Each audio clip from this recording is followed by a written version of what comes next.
En la primera parte de la práctica 5 trabajamos con listas, empezamos a definir funciones sobre listas y vimos que por la forma en la que están definidas, por la estructura que tienen las listas y esa potencial infinitud, digamos, que tienen y su definición recursiva, la forma que teníamos para definir funciones sobre ellas era también usando esta recursividad, ¿sí?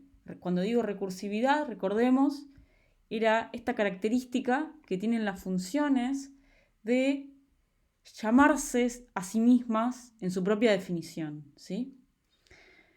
Y practicamos diferentes tipos de funciones y eventualmente llegamos a encontrar ciertos patrones. Nos dábamos cuenta que podríamos abstraer ciertos comportamientos que repetíamos, ¿sí? Y así es como vimos tres patrones, como vemos en realidad en esta nueva práctica, tres patrones sobre listas que en cierta forma usan la recursividad por nosotros, ¿sí? ¿Por qué digo esto? Bueno, porque filter, por ejemplo, que filtra elementos de una lista, si uno va y mira su definición, es una definición recursiva. Es decir, vamos a ver, está acá, la definición en la práctica. Se define filter haciendo, eh, preguntando en qué caso nos encontramos de la lista y, bueno, dependiendo de si la propiedad que queríamos que se cumpliera en el elemento de la lista es válida, dejábamos el elemento en la lista y si no, no. Y para seguir, digamos, una vez que analizamos el primer elemento, viendo si se cumple la propiedad, para seguir con el resto llamábamos recursivamente a la función que estamos definiendo, ¿sí? Entonces, ¿qué pasa? Bueno, desde ahora podemos definir, por ejemplo, cosas por el estilo, filter de la función que se pregunta si un número es par,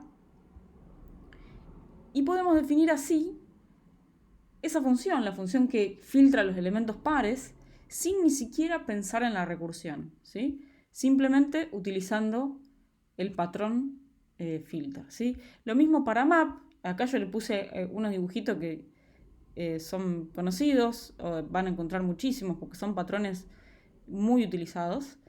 Eh, lo mismo para map, ¿sí? Lo mismo para fold. Y lo que vemos también gráficamente son algunas características que tienen estos tres patrones. Por ejemplo, filter te deja con menos o igual cantidad de elementos de los que tenías, pero no te los cambia, ¿sí? Map te deja con la misma cantidad de elementos, pero de alguna forma potencialmente cambiados, ¿sí? Y fold hace como una especie de operación entre todo lo que sea que yo tuviera en la lista, ¿sí? Entonces te devuelve algo que posiblemente no es una lista, ¿sí?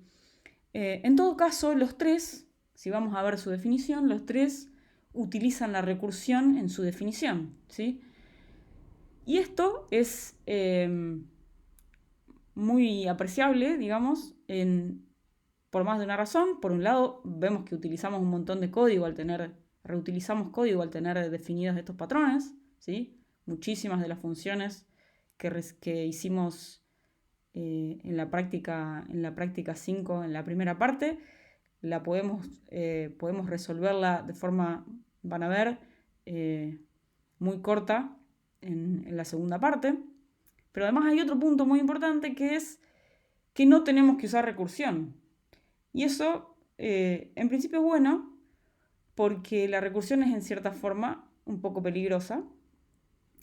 La recursión puede no terminar si somos lo suficientemente despistados. Seguro a alguno le pasó que está programando alguna función de la primera parte de la práctica y se olvida de aplicarle el resto a la lista, esa función rest, y el programa no termina, se le cuelga a la máquina y te salta un cartel diciendo, che, te quedaste sin memoria. Bueno, eso no es un problema muy grave en un en un entorno de desarrollo como este, donde tenemos un límite de memoria y donde está todo más o menos seguro, pero que nos pase eso, digamos, en producción, en un ambiente donde, en un producto que se le vende a un cliente, digamos, o que podría ser incluso parte de un sistema operativo, de cosas que deben funcionar, es un problema, ¿sí? Y hay muchos proyectos donde van a encontrar que está deshabilitado el uso de la recursión y en su lugar se promueve el uso de este tipo de funciones, ¿sí? Por supuesto, ustedes tienen que aprender a manejar ambas cosas, aprender a entender la recursión y aprender a utilizarlo. Eso lo trabajamos en la primera parte de la práctica. Una vez que desarrollamos esa habilidad, es más evidente qué es lo que está pasando cuando utilizamos estos patrones, ¿sí? Bien, y para empezar con el repaso, quisiera simplemente recordar cuáles son los tipos de estas funciones, para también recordar un poco el funcionamiento, ¿sí? Perdón, cuando digo tipo, digo la asignatura, ¿sí?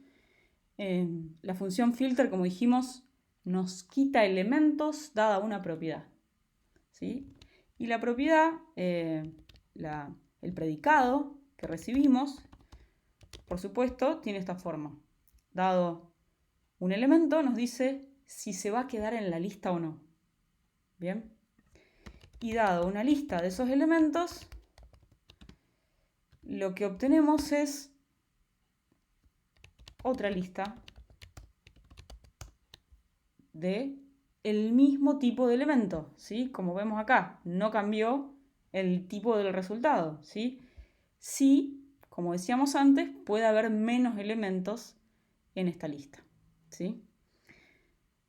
En contraparte, la función map lo que hace es dejarnos la misma cantidad de elementos, pero quizás modificándolos. Es decir, dado una función que modifica elementos de tipo X en elementos de tipo Y, ¿sí?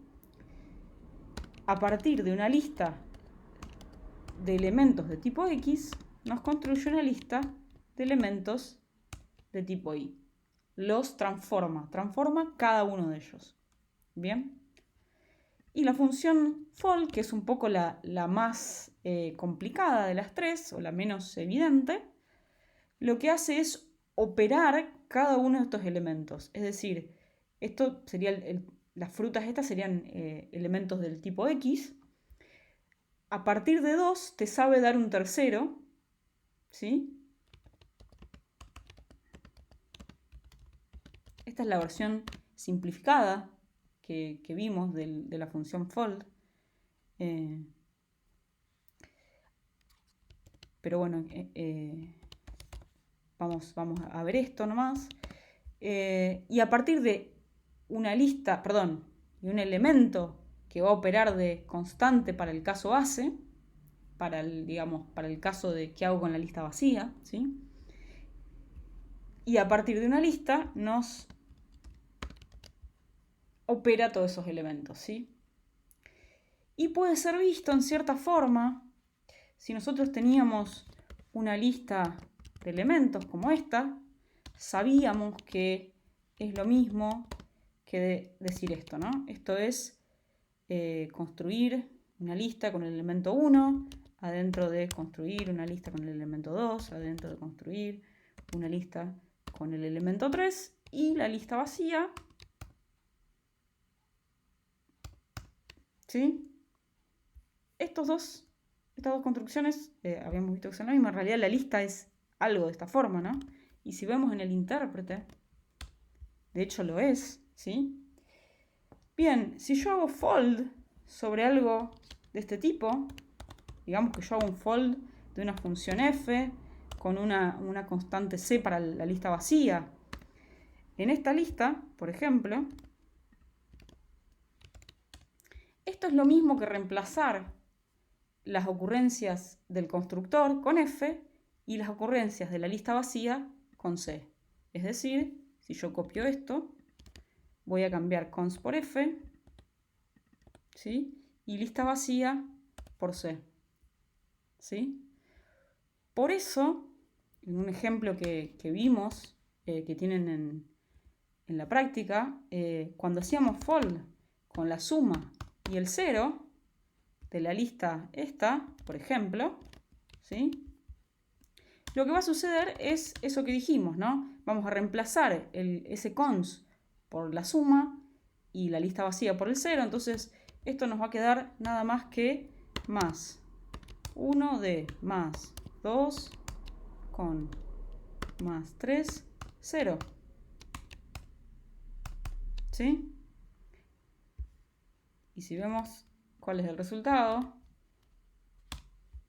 esto es 6, que bueno, como vemos ya vamos a ver, es la suma de todos esos elementos. Yo hago ese mismo fold, perdón, en Racket se llama foldr, es 6, ¿sí? Bien, la idea ahora es encarar los ejercicios que resolvimos en la práctica 5 primera parte, utilizando ahora estos patrones y bueno, encarar algunos otros ejercicios que implican un poco combinar el uso de estos tres.